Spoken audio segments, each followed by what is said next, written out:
Tree Talking Time is brought to you by Conkey's Outdoors and Stone Creek Hound Supply. Be sure to check them out for all your hound hunting needs. Welcome to Tree Talking Time, where we talk all things tree dogs, from the smallest feists to the largest hounds, treating squirrels to bears and everything in between. And from time to time, we might even run a little fast game.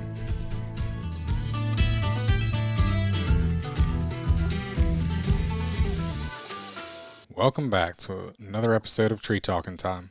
Just want to give a quick reminder about the summer giveaway. In order to be entered, you have to buy a shirt from treetalking.com.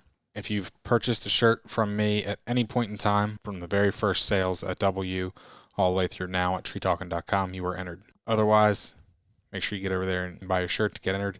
First place giveaway is an ultralight briar-proof jacket from Stone Creek Hound Supply, along with a JC Custom Calls from Redfern Hound Supply, and a 1-year subscription to Full Cry. Second place is a squaller and some swag from Conkey's Outdoors. Hope you enjoy. When I started falconry, I obviously had never been a hunter before. I had never hunted anything in my life. I went out with people like hunting, I had honestly never really been out with a falconer before I even started. So it's kind of, my sponsor wasn't really into hunting squirrels, and I trapped a red tail, and that was my, the game that's most readily available to me is squirrels. I can find rabbits too, but Okay. At that time, I didn't have a dog, so I was the dog in the partnership. So I knew I had lots of squirrels. So I had trained I got my first bird. My sponsor was kind of hands off. He lived about 45 minutes away, so Okay. I didn't get, too much, hands on, and that was okay with me. I did lots of scouring the internet and forums and things like that, like any questions I had. And I had friends that I had sort of met, online that I could like text and ask questions for, like people that I knew hunted squirrels with red tails pretty often. But honestly, I was winging it, and that's pretty much what I do with everything I feel like I come across. So I finally got my red tail, trained up, like free flying, and it's super nerve wracking because the first time, you let him go, you're like going to come back. Oh, yeah. And it's honestly pretty amazing that you think this bird that was wild about 3 weeks ago is like flying to you and choosing to fly to you versus just, piecing out and flying across the horizon. Yeah. And the bird I had, looking back now, I realized that my first bird was like a great bird. She was like, super chill. She was really responsive, pretty, I would say like tame. She tamed down pretty fast. And she was also like ended up being super good at like hunting. So my first time I took her out, like, I'm just honestly wandering through the woods, and I'm like shaking vines and like trying to like see if I can get like squirrels to move. But honestly, I didn't know what I was doing. So it was more like a nature walk through the woods, checking to make sure my bird was not flying away. And at that point, I only had a transmitter that, it puts off like a signal, and I didn't even have a receiver. So if I lost her, I would have had to like call somebody to like come and track this bird down. So I was constantly like watching where she was at. Oh, for sure. And so she was, kind of following tree to tree above me, and I kept calling her down a bunch of times because I was nervous. And then suddenly she like took off flying through the woods, and I was like, oh my God, she's leaving. So I'm like running. It was pretty cool because I'm like running, and I see her sort of like stooping down, and then I heard like a crash, but I couldn't see her. Like just a bunch of leaves rustling, and I'm like running over, and I see her like on the ground. It's called mantling, so they kind of cover their like prey with their body with like their wings kind of spread out, trying to sort of hide themselves on the ground. And I like ran up, and then she had like a squirrel, like they kind of grip, head and torso. So she got a good hold on it. She wasn't fighting with it too much. And I was like, okay, no, I don't know what to do. I don't know what to do at this point. So I kind of grabbed a hold of it, and I made sure I dispatched it, so I've had some friends that hawks have got pretty messed up by hunting squirrels, and they go right for their feet. And so they can like sever tendons and stuff in hawk feet if they're not careful enough. Yeah. So they learn pretty quick how to handle them and where to grab so they don't get bit. But I mean, accidents still happen. But when you have a bird that's consistently catching squirrels, they know, exactly where to grab to not get bit and take damage. Just kind of blew my mind that a squirrel could be so dangerous to a hawk. Like, yeah, you realize that too. That. Whenever when you fly a hawk, you have like a big leather thick glove. You use it to protect you, from talons and stuff. Carry them around so you're not getting scratched up. But the squirrels are known to bite through the leather and get quite a few people through it. And I've seen some bloody hands come out. Or even my dogs have gotten pretty good bites from squirrels if they haven't like immediately. Usually, if it's like the bird has a squirrel and then the dog runs up, so it's kind of there's a little bit of a hot mess going on, and then the squirrel, in one last, fight, they bite the dog in the nose or something like that. Yeah, no, actually, when I first got into running cur dogs, we had a dog get bit in the foot, and she was an older dog, and it took us forever to get that to stop bleeding. Yeah, squirrels are pretty impressive, actually. When you hunt them for a while, then you're like, wow, these things are pretty crafty, especially with like a hawk in the mix. Yeah. Like you throw in like a natural predator and you're like, wow, you have like a new found respect for squirrels. For sure. Yep. So, why don't you introduce yourself? Okay. My name is Hannah Daw. I live in Northern Kentucky. I currently have 2 Jagd Terriers, 2 Dachshunds, a String Walker Coonhound, and 2 like house, what I said, sorry, I already screwed up. I have too many dogs. 2 Jagd Terriers, 2 Dachshunds, 1 English Cocker Spaniel, and a String Walker Coonhound. Okay. I mainly help with my Jagd Terriers and the Coonhound that I'm starting, Okay. She's only 7 months old, so we're like in that process right now. And then my Spaniel, she still goes out with us when I run the terriers or like dove season, but we honestly don't have much like upland game to hunt here, so she gets put that on the back burner a little bit. But she's still fun to have around. She's an easy dog. She listens. She's actually a pretty good squirrel dog, surprisingly enough. She has like a really good nose, and I don't have to worry about putting a GPS or anything on her. She just stays close and is like such a people pleaser versus the terriers that are give you the middle finger and it's like a little more concentration whenever I'm running terriers versus just the spaniel. Yeah. Oh yeah, I'm sure.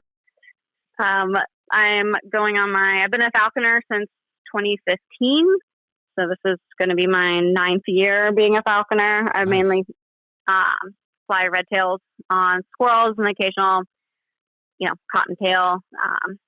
I usually during the season I'll travel around some, not so much lately since I've had kids, but I usually go to the NAFA meet, which is typically Kansas, Nebraska, Texas, somewhere like that, and they have jackrabbits. So I try to hunt jackrabbits. I've only caught one, but it was pretty awesome. Oh yeah, for sure.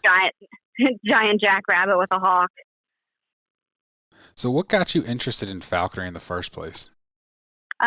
So when I was young, which I feel like this is, a story of lots of falconers, I read My Side of the Mountain, which is a book about, a kid who runs away to the wilderness and he pulls like a peregrine falcon chick and raises it and hunts with it. And I'm like, oh, wow.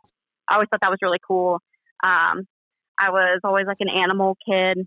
I liked, dogs, and I did like 4-H. I did horses and like sheep. So I was always like into animals, and I always kept going back to thinking like how cool like falconry is, but I didn't really know that was like a thing that people did, nowadays. And one day I was like driving down the road, sort of like in like an industrial area, and I saw a car parked, and there was like a guy got out with like a giant hawk on his arm. I was like, what? I was like, oh my God. So I realized like, oh, people actually do this. I think I was in high school then. And so I like started, I tend to hyper fixate on hobbies, So I like learned as much as I could about it. And there's pretty strict like laws for like licensing. And at the time, I was in high school. I'm like, I couldn't really, go through with the dedication needed. But I always, kept up with it, watching like YouTube videos about it. And then once I also didn't have a place to put a muse. So a muse is like an outdoor like enclosure that the hawk stays in. Okay. And so once I was out of high school, let's see, I graduated in 2011. So 2015, I started like getting into it more. I had been dating my now husband since 2011, and his family lives on a pretty big farm close by, and they told me I could like build a muse there if I wanted to. So then I was like all in. I'm like looking stuff up. I I was already trying to find a sponsor, and luckily I found someone that was decently close. So I had contacted him, and I basically told him, like, at that point I had already taken the test, passed it. I had already like built a muse, which I put the cart before the horse a little bit. And you're supposed to get your sponsor first, and then then have them kind of help you with everything. But I'm not patient whatsoever, so I was like, I went ahead and got everything done, and he's pretty laid back, so we just went. I got my license, everything submitted. And then that like October, I started like trapping with him for my first bird. Nice. Yep. It's funny you said about my side of the mountain. I feel like coon hunters, like very similarly, where the red fern grows is like the spark for a lot of coon hunters. But I read that one too as a kid. So it's just kind of funny. And actually, I had Harrison Dalby on here a couple weeks ago, and I even said, like, as a kid, I read My Side of the Mountain, and I thought falconry was just like the coolest thing. But I'm just not a big bird person, and that was a whole nother, dogs are more my thing. So I went the dog route. Yeah, and I did read Where the Red Fern Grows. That was like the first book I think I remember like sobbing to as a child. And then now here I am. I got a freaking coonhound puppy. Yep. So yeah, it definitely sticks with you. Oh yeah. No, it was funny. I was in a class last week and I said something about, they're like, oh, what's some interesting fact about you or hobby or something? And I was like, I'm a coon hunter, and I said, kind of like Where the Red Fern Grows, because most people around me, I live in a very fairly urban area, and especially where the class was, it was very urban. And the woman in the class was like, that was the first book I ever cried to. Exactly. You're like, wow, that's a traumatizing book, but yeah. No, yeah, but it's a good book, and then especially when you're like a kid that likes animals and stuff, and stuff like that. Exactly. Yeah. No, it's funny how books can get kids started, in a lifelong pursuit. Because once you're here, it's hard to get out. I don't know too many people that you just keep digging a deeper hole. That's me. Even the people that get out, they end up coming back. Yeah, exactly. Sometimes I'm like, maybe I have a little bit in over my head. I'm like, you know what? I only live once. That's what I tell myself when I bring home another dog. That's funny. My husband is just shaking his head. Mm-hmm. Yeah, I'm down right now. I'm trying to keep my numbers manageable. Yeah. I moved a few this spring, so. I count, okay, so I have 6, but my 2 dachshunds are basically house dogs, and they're like 15 pounds combined, so that's like no dogs. That's my girl math. Yeah, like no dogs. Yeah, that's no dogs. So I have 4 dogs. That's kind of the way I see it. There's 2 in the house that they're not mine. The 3 outside, they're mine. Exactly. So you got into falconry. How long before you ended up getting a dog? So I had my smooth dachshund already, and he's just like a pet lion. He's like a dog I found on Craigslist. Mm-hmm. He has a pretty good like prey drive though, and he would mouse a lot like at my husband's farm. And honestly, for like a dog that's from Craigslist, he did pretty good like hunting, even like squirrels and stuff. So I would take him out with me just because just anything's better than just one person. Even him, even a dog just trotting around is gonna spook game up more than just like one person. Yeah. So I would take him out, but I had been around people with Jagd Terriers, dogs out of Chad Reynolds dogs from a while ago. And I like really loved Jagd Terriers, and I really wanted one, but I was honestly like kind of scared to get one, just because you hear like how crazy they are and all this stuff. So my first 2 years of falconry, I just I was mainly the dog. Sometimes I would take my dachshund out, and he would help, but I was trying to focus, like trying to learn how to do falconry. So I honestly wasn't too worried about a dog. Okay. And then I got an opportunity in, let's see, it would have been 2018. So it would have been going into my third year of falconry, something from my dog's breeder, Jay, offered me a puppy.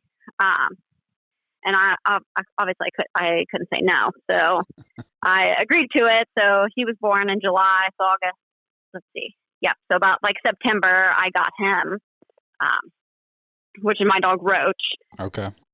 And I was like in a good spot for him. I started working. I had been working like at a dog training company. So I was basically working from home, training dogs. So I had a lot of time to put into him and put into, being able to fly a bird that season. So he was relatively young, his first falconry season, which is probably good because he learned a lot of respect for the bird being young like that. And it was just nice being able to have so much time I could put into, I would work some, I would take the bird out and the puppy. And yeah, so I took him out, hunting squirrels. I would do like little like dragging squirrels around, but a lot of it's just genetic. He figured it out. And that was my first time like seeing how well a bird and a dog start hunting together, and they start, feeding off each other's body language, and like the dog will follow the hawk. Like if the hawk, you could see if they like lock onto something or think they see something, they'll like take off, and the dog was like, they listen for the bell. So it was pretty cool. You almost get like left behind, and the dog and the hawk was hunting. That's but fun. with them, it's mostly keeping, teaching them to respect the bird, especially once they have game, not like trying to rip it away. And he learned the hard way a few times of you can't grab a squirrel when the hawk's got it. Yeah. Now I've heard and that's a puppy, very so that's good. hard thing to teach, which I can understand, having dogs, like something game animal hits the ground after they've treated, they're on top of it. So, I mean, I can imagine that's a very hard thing to train. Yeah, he learned pretty quickly what like a solid no means, which was just like you need to stop like immediately. But they kind of figured out like once you get into a routine, a bird catches a squirrel, dispatch it, and the dog's like waiting, and then I would typically, if I'm feeding like the bird a piece of the squirrel, I would toss like a little piece to him, or if I'm done hunting and I like hood the bird, I would let him like carry it back, to the car. Okay. Something like that. So we still get to enjoy it. But now, when you're hunting with your yogs and your red tail, do your yogs actually tree squirrels, or are they just more or less flushing stuff and running around? And so it's a little bit of both. I only hunt with my male Jagd Terrier with the bird because I got my female as an adult, and honestly, I don't need both of them running around. So. And I've never really tested her around birds, so I'm not sure how she has a pretty good handle on her. But I don't really want to worry about it. If they're out of sight and the bird goes down with a squirrel, without me being right there. Like I know my male is fine, but the female, she could be a little testy. So, so if I'm hunting with him, I put the bird up. She's like flying. I'm like shaking limbs and stuff also, and so he's sort of staying close and doing his own thing. Looking, and with him, I've had him hunting decently close to me. Some people want their dogs to immediately go out, pretty far, but I like to keep him within, because if he's flushing a squirrel like far away, my bird's not going to see it, and if she's paying attention to me and the dog. So I like to, stay decently close, like at least within like 100 yards. Okay. So sometimes the bird finds the squirrel first, because obviously they have like super vision. But a lot of times, if the squirrel's on the ground, the dogs will like, flush it and run up a tree, but they're also pretty good about like treeing the squirrels, and he'll bark, if there's a fresh scent, but he's not as good as like a feist, Okay. it's just like treeing, perfectly. Mm-hmm. And I think they've just, maybe if you put a lot of work in, like initially, like treeing, then they'd be a lot better. But just with what I've needed, it's mostly like keeping the squirrel in the tree whenever I do find one or whenever we find one, and putting pressure on. So when you have a squirrel in the tree, you have the bird up there too. The bird doesn't really like to go for the squirrel unless the squirrel's like moving, because it's almost it's almost like a Jurassic Park, like T-Rex. Like if it's not moving, the bird's not interested as interested. So you try to get the squirrel to move. And the squirrels get pretty smart about so the hawk's on one side of the tree, the squirrel will like go to the opposite side, and kind of play a game of, I'm just going to go on the opposite side of the tree of whatever limb you're on, so the bird can't see it. So the dog and you as the falconer can help keep the squirrel moving by people hit the trees trunk with sticks and stuff like that, and the dog's barking makes the squirrel also nervous. So the squirrel's looking down and it's looking up, so you just you're putting pressure on it. So a lot of times they'll take off, or they'll even just bail out of the tree and just totally just jump out of the tree, trying to get to another tree. And that's when the hawk's pretty good at okay, I'm gonna swoop down and grab you, and then they kind of helicopter down to the ground with the squirrel. And then you run in and get a hold of everything, make sure nobody's getting bit, and dispatch. But if the bird misses, especially the Jagd Terriers are really good at following a track of where that squirrel went. So if it went into a hole, or if it went to a different tree and ran up it, they're pretty good about finding that tree, and then you can restart the whole thing of having the bird ladder up, because you want the bird high up so it can get a better angle. So and so it's just sort of a game of cat and mouse with the hawk and the squirrel, and with the dog thrown in there. Organized chaos. That's exactly it. Conkeys Outdoors is proud to be a sponsor of Tree Talking Time. Family, hunting, tradition is the Conkeys motto. They understand the importance of passing down the tradition of hound hunting. They are a family-owned business that treats you like family. They also understand the importance of having the gear you need when you need it. Conkeys carries everything for your next hunt, and it ships to your door quick. They also offer great warranties on all tracking systems and financing options. Check them out at conkeys.com. You can also use the code TreeTalkingTime5 in all caps to save as well. No, it's super interesting. And, I got to hunt, went to the New Jersey falconry meet this past year and got to hunt with some guys. And now that was all pretty much rabbits, though. So I was just kind of wondering how the difference was with the squirrel hunt. And they were all running dachshunds.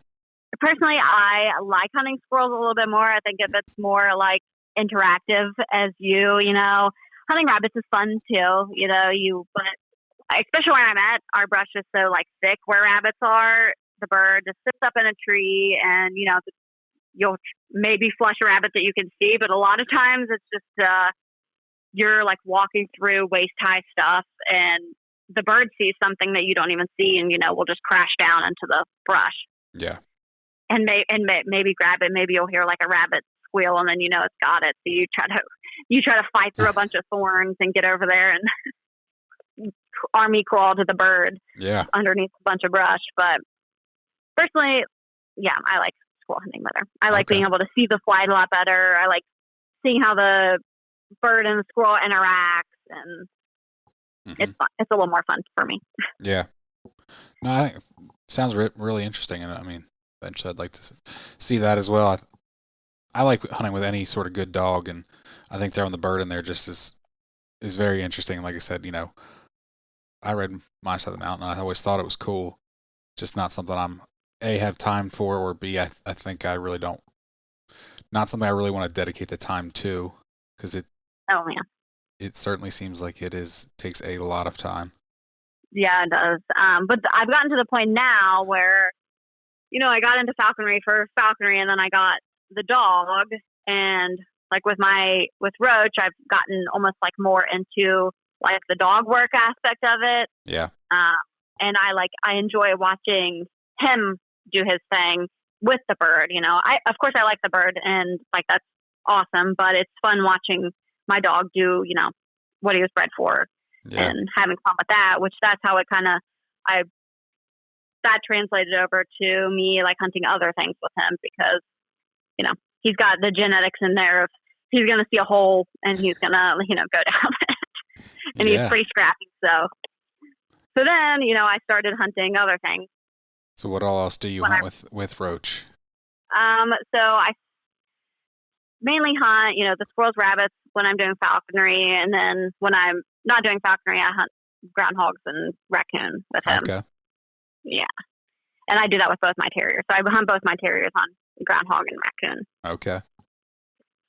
And with them, it's more, we've got lots of, the place I mainly hunt got tons of like giant brush piles. So there's lots of, hidey holes for the raccoons and the groundhogs to den up in.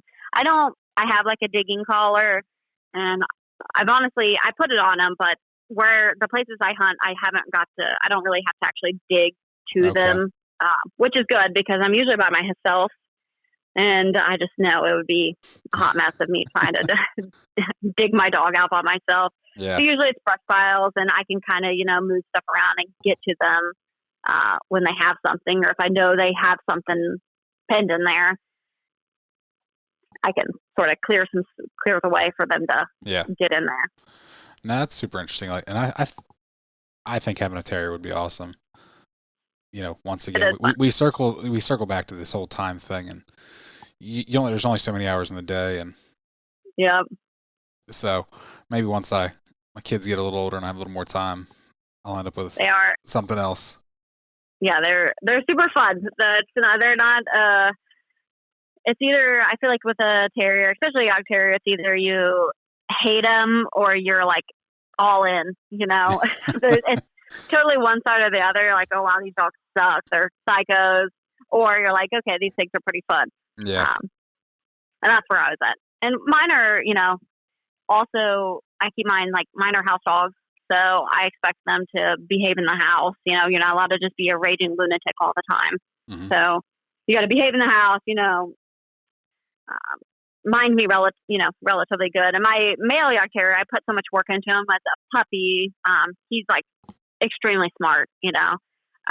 My female I got from a shelter. It's my dog's sister that I ended up pulling from a shelter, and I was going to rehome her, and then ended up keeping her, of course.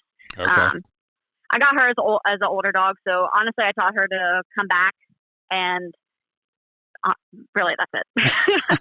As long as I can get you back, as long as I can recall you, then I'm happy. Yeah. She also had some issues, like when I got her from the shelter, like she's super dog aggressive, and she just had a lot of built up, just a lot of anxiousness, just being in a shelter, for so long. I don't know how long she was in there for, but she's honestly not that dog aggressive. She just needed to get out and be worked some, and she's been fine since then. It sounds kind of like a typical terrier. Yeah, exactly. When they get frustrated, well, I mean, a lot of smart dogs, high drive dogs, when they get frustrated, they become destructive, dangerous, any number of different things. And it's like, if given the proper outlet, they're a completely different dog. Oh, for sure. That's how she was. Like barriers, like they're like if any dog like walks past her like kennel or something, she's like going after him. And yeah, she's kind of a jerk. She's a little bit of a jerk to like new dogs, but if you just verbally correct her, she's fine. And she just doesn't. She didn't like being contained like that and not worked. Yeah. And she came from like a super sketchy. That's a whole other story of how she ended up in the shelter, but. Gotcha. But now she's good. Good. So what made you get the cocker then? So I got the cocker because I really wanted to get into training like bird dogs, and I wanted to. Typically, I was traveling around hunting like other stuff with the hawks. So I was going to places that would have had pheasants and quail and stuff like that.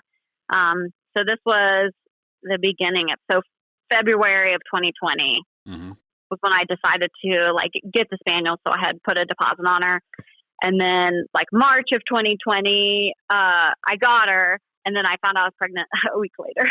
Oh.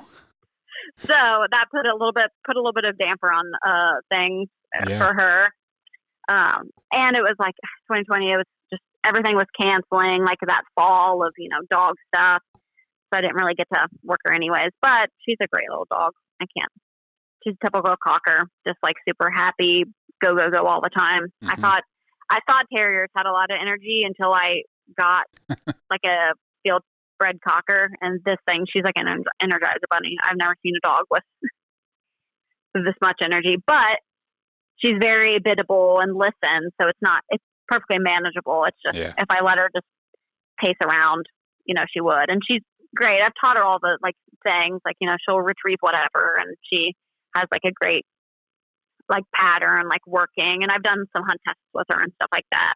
Okay. So this fall I plan on taking her, places and actually getting her out. So in the meantime, she's kind of just runs around while I'm hunting the terriers, and occasionally she'll jump in like, oh, what are we doing? But she's super soft personality wise. Yeah. Interesting. It's just funny. You definitely have an interesting mix of dogs. I do. And then to even make it more interesting, you just got a treeing walker. Yeah, I did. So how does the treeing walker fit into all of this? So my plan, okay, this is what I tell myself, was that, I'm like, I have 2 little kids, and I'm like, well, you hunt coonhounds at night. So I'll just go out after the kids are asleep. So that's going to be my plan for this winter, is taking her out, and it gets dark early in the winter, so we'll be going out. I want to take her out by herself. Like, I don't want to take her out with the terriers too much, because I'm afraid that'll kind of screw her up a little bit. So my plan is to start taking her out, by herself. I take her out with the terriers now, just like during the day, just to run them. Yeah. And of course, sometimes they'll come across like a raccoon. So I'll let her bark at it and bay at it. Yeah. But yeah, I've always wanted a coonhound, and I had been out like in high school. I had went out hunting with people with coonhounds, and it was always kind of in the back of my head. Honestly, I just like watching dogs do what they're bred to do. Yeah. So I had to be realistic. I have the spaniel already, and I don't really have like the game to hunt for her, so she gets put on the back burner, but I'm like, right in the middle of prime, like, coon country. So that's like, it's something I could, the dog would stay busy, and I could, I have lots of different properties I'm allowed to hunt on. So I could actually keep her busy and work her. And it was kind of good timing that I found her available, or she was being born. So I was like, you know what, I'm just going to put it. And my husband said, I've always wanted a coonhound. So in my mind, that was permission. So that was a yes to me. That's his fault then, that he basically told me yes. So I put a deposit on her. Does he hunt? And picked her up. He has been out like with me, but he's not like super into it. Just honestly, he doesn't really have much time. Gotcha. So it's funny that it's like the opposite, that I'm the hunter and he's, not. But I actually had somebody just come up. I had picked up a injured red-tailed hawk from some family friends, and I was waiting for a person to come pick it up to take it to the rehab. So they have volunteers that transport up to the rehab. Mm-hmm. And he pulled up, and he was like, "Oh, so are you the falconer?" And I'm like, "Oh yeah, I am." And he's like, "You or your husband?" And I'm like, "Me." Like, what? I don't understand. I was like, "Okay." And then you'd be surprised. Like, I've gotten that quite a lot. Nope, just me. I only have like a giant hawk tattooed on my thigh. Definitely not me. That's dedication. Yeah. I was surprised, you kind of stereotypically think typically men are more involved in hunting activities, but at that New Jersey club meet, I was surprised how many women were there and that they were falconers. Yeah, I feel like it's definitely, recently there's like I would say almost a half and half, like, female falconers and male falconers. There's always it's always kind of a similar background story, especially like younger people in the sport, it's either they like they're like animal kids that grew up and like, they like birds of prey or they like Pokemon and, something like that. And they're like, wow, this is like real life Pokemon. I guess that's one way to look at it. Never really thought of it like that. Yeah, you just got your like animal and you're hunting with it. But it's funny like hearing people's backstories of it. And yeah, I feel like a long time ago, let's see, probably even like 70s, 80s, there's way more men in falconry than there was like women. And you hear that, if you go to the national like falconry meet of like how much they like comment of how many like women are in it now. Yeah. Versus then. But yeah, it's pretty nice that it's a pretty half and half. Mm-hmm. Yeah, for sure. No, sort of like me, a lot of them haven't been hunters before, and this is their first like introduction to hunting as falconry, which is a nice, start. Yeah. Now, have you moved past hunting with your dogs or birds? Like, do you hunt anything else? Not yet. Okay. I wanted to start like hunting turkey. We have like a lot of good spots to hunt turkey on the farm, and I'm so busy with dog stuff. I haven't had the chance. Oh, I completely understand. I just didn't know. Yeah, no, I'd like to, but yeah, I just haven't really got the chance yet. Mm-hmm. And I don't have anybody close to me that does it, so I'm kind of like waiting to find someone to sort of show me what to do. Yeah. I can kind of wing it. That's what I normally do, but I want to at least try to set myself up to be a little bit successful. Yeah. No, I understand it. It is definitely a lot easier when you can find somebody to give you a helping hand for sure. Yeah, because none of my family members have ever hunted, so it was, yeah. Yeah, I'm very similar. My grandfather hunted, but long before I was ever born, so. Yeah, exactly. So it's you kind of learn as you go. Mm-hmm. When I got into dogs, I luckily had a good mentor that I found and basically got a crash course from him. Yeah, but it's so much easier. Like with social media, you have friends that you meet online, like you meet in person, and then you can keep in touch. And so I have so many like dog friends that I can reach out to, like if I have questions, like with the hound or my breeder for the terriers. I can always like reach out to him or just anybody else. It's so easy to just have access to so many people out there. Yeah, with experience. No, for sure. Exactly. No, that's the great thing about social media is the networking. Mm-hmm. It's pretty amazing. And luckily, like Mr. Mills, which is like he probably knows more about Jagd Terriers than anybody in the U.S. Mm-hmm. He lives only 2 hours south of me, so okay. So it's nice to have. Yeah, he's a great resource to have. He's super knowledgeable about different lines, and he like a encyclopedia for Jagd Terriers. Yeah, heard that before. Yep. Stone Creek Hound Supply, a family-operated business, boasts over 50 years of involvement in hounds. For over 2 decades, they've been dedicated to supplying high-quality hound gear. Their reputation is founded on unparalleled quality and exceptional customer service. Crafted from U.S. source materials, Stone Creek clothing is meticulously manufactured right here in Pennsylvania. Through their commitment to excellence, many of their customers have become lifelong friends. Well, we definitely need another story or two. So I can tell my first jackrabbit story with a bird. Yeah. Okay.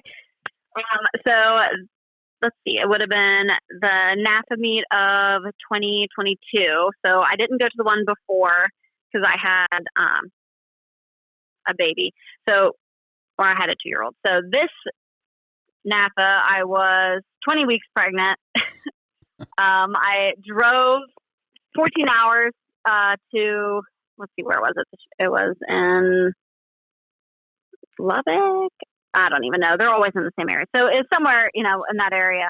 I drove 13 hours, 14 hours, 20 weeks pregnant with my bird and my dog out there. Never caught a jackrabbit in my life. So, I was like, this is the year that I'm going to catch a freaking jackrabbit.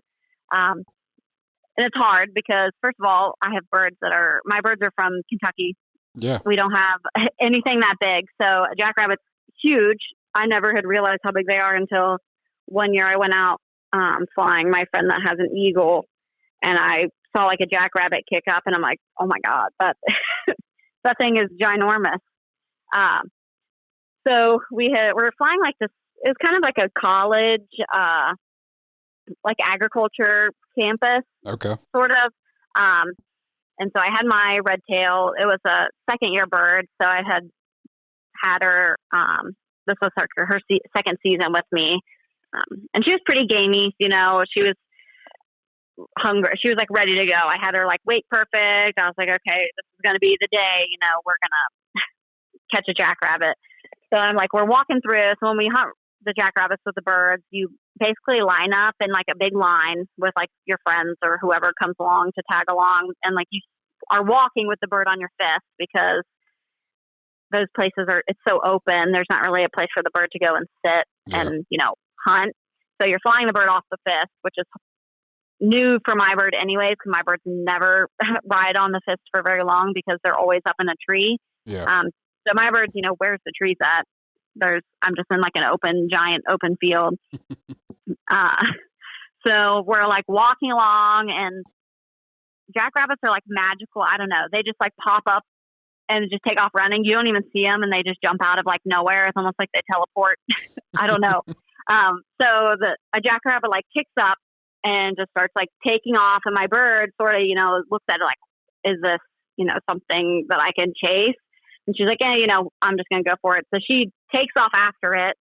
I'm like watching. We're all kind of like watching. They're running sort of towards like a fence. So I'm like, I hope you don't hit like the fence, because that's something that happens.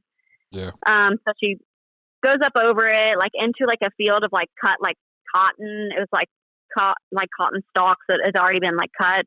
Okay. And we see her like just like start flipping over, you know, as she grabs the jackrabbit, and then you just see like flipping. So I knew she had a hold of it. So we're all like running, because you want to try to get there as soon as possible to like help them like get a hold of it, because the jackrabbit's so big, you know, it could like beat the crap out of the bird.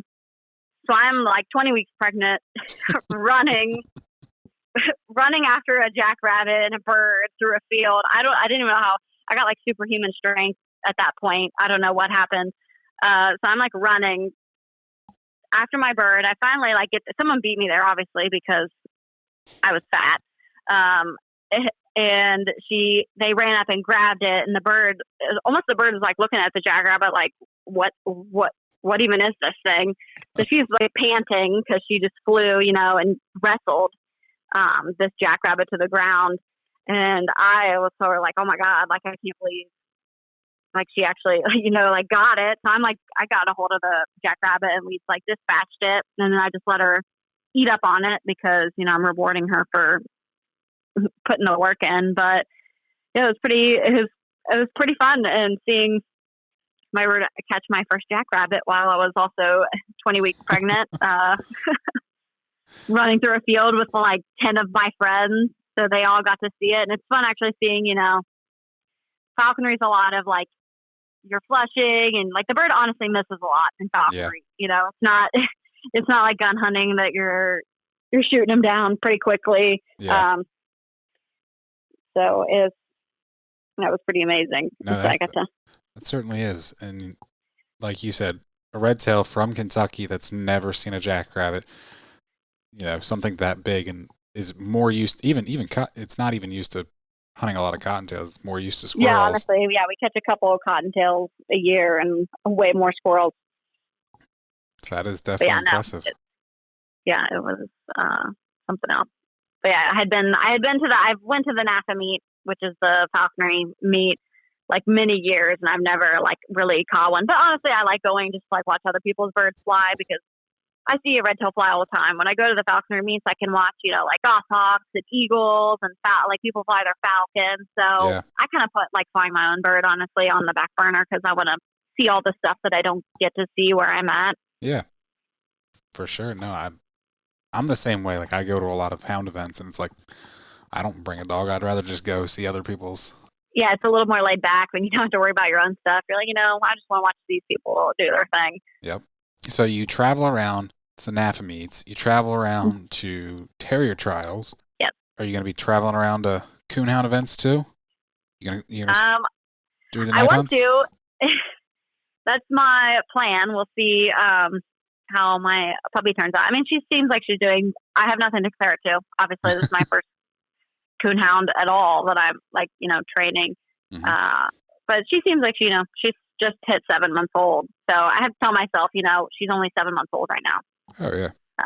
Yeah, and it's the middle of summer, Yep. so we don't have like year-round hunting here. So I'm trying to navigate training. Trying to train my coon hound puppy, in the off season. Yeah. But she's bred pretty well for like night hunts, and so she's UKC and PKC registered. So my plan is to kind of get her going with that and do some hunts too. Yeah. What's she out of? So her sire is Driveline, Okay. and then her mom's out of her mom is out of a dog called Rackham Willie, Mm-hmm.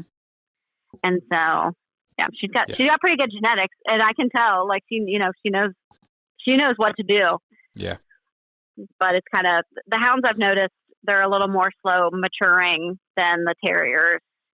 About they're not as confident right off the bat as the terrier is. The terrier, I'm like holding back as a puppy, like okay, that you do not need to get into that scuffle. Versus the hound, I feel like with her, I had to build up her confidence a little bit. I don't want to push her too far and turn her off of it. Mm-hmm. So they're definitely different, but for sure. No, I think that's a good assessment, and I don't think most people would realize that, especially coonhound people. We're just used to hounds. Yeah. So, and I mean, yeah, there are some that do start earlier, but it's still very different than a terrier.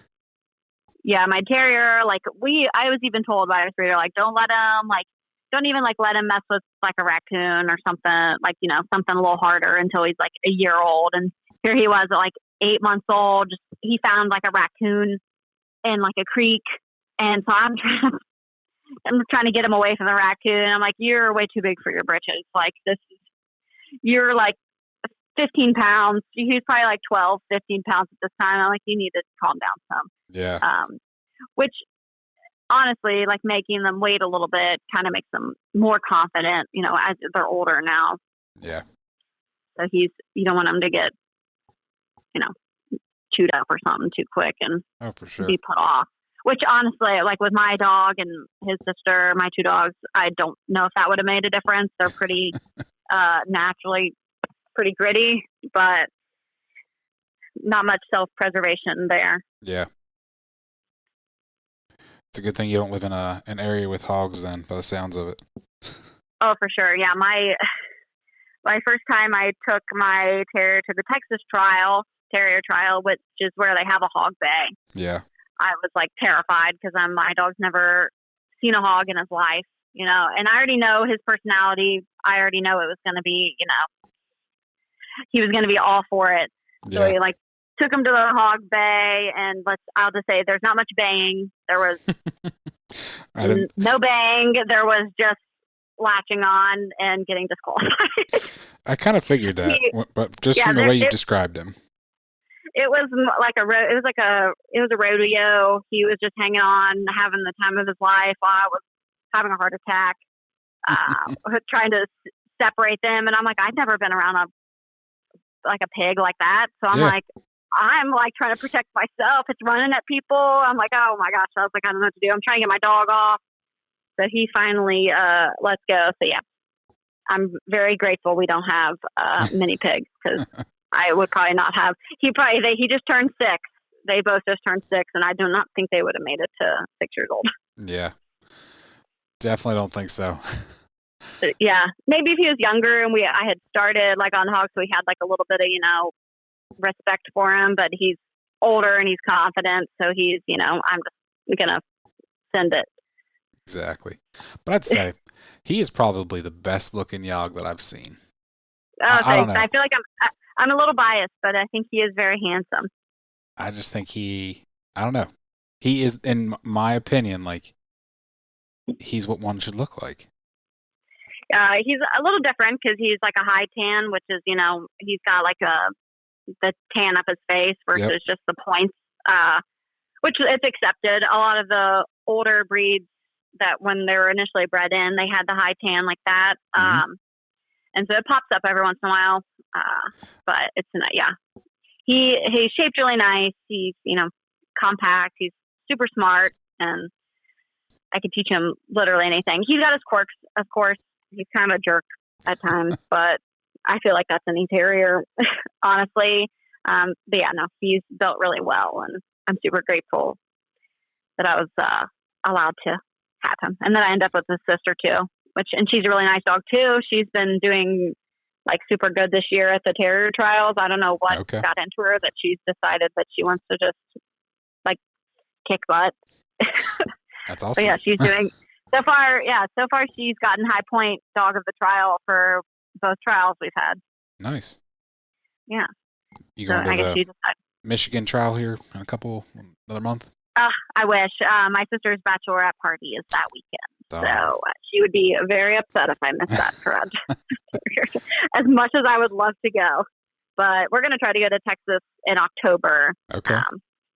And see how she does there. I mean, it's just honestly, in my opinion, like it's just for fun. I'm going to hang out with my friends. Yeah. But I don't get to see that often. So we get to hang out and do dog stuff. Yeah. And meet up, and if they win stuff, it's fun. But I wouldn't say like the trials are a super representation of a dog. Because it's hard to replicate a dog in a hunting situation. But it just kind of shows the basics of tracking and treeing and the baying and the tunnel test. No, I think it's pretty interesting because unlike coonhounds where it's like night hunt, you just turn them loose and it's a pretty accurate representation of a hunt. Yeah. The only difference is you're not shooting something out, but otherwise, pretty much they just have to go do everything. Where with the terrier trials, like you're trying to control more and trying to simulate different types of hunting, and so it's interesting that it covers so many different things. Yeah, because they're like a versatile breed, so they should be able to track and tree and go in the tunnel, and they should, like in the Kentucky trial, we do a rabbit hunt test, which we do the trial at a beagle training ground, so they have a giant field, like a fenced-in field with like rabbits in there. So we there's also some quail randomly in there also, but the rabbit test is the dogs, they're getting scored on like how well they're hunting, and if they flush a rabbit, are they like voicing on like track, or even if they voice on scent, that's like even better because that's you want them to voice on scent also. And Roach won the rabbit hunt test for the last one. Cool. But yeah, that's pretty. It was a little hot, so it was like tough conditions for a lot of dogs trying to find rabbits in a giant field. And a few years ago, there was a lot more rabbits in there, but it seems like the population's died down. I think the club's not as busy as it has been, so the rabbits the population's dwindling down a little bit, but you can just say that you went in there with your hawk. No one's going to. Yeah, I wish. The first year when Roach was a puppy and I went to my first Kentucky trial, I was like, this would be a perfect place just to fly the hawk around and just, nail rabbit after rabbit. And then there's some quail in there too. Roach, this past time flushed a quail, and I think he would do good, stuff like that. He's not very good at retrieving anything with feathers. Gotcha. That's not his strong suit. He likes to eat anything with feathers. That's funny. Well, I really appreciate you taking the time to talk to me tonight. Yeah. You can find me on Facebook and Instagram at Tree Talking Media. And until next time, keep them talking in the timber.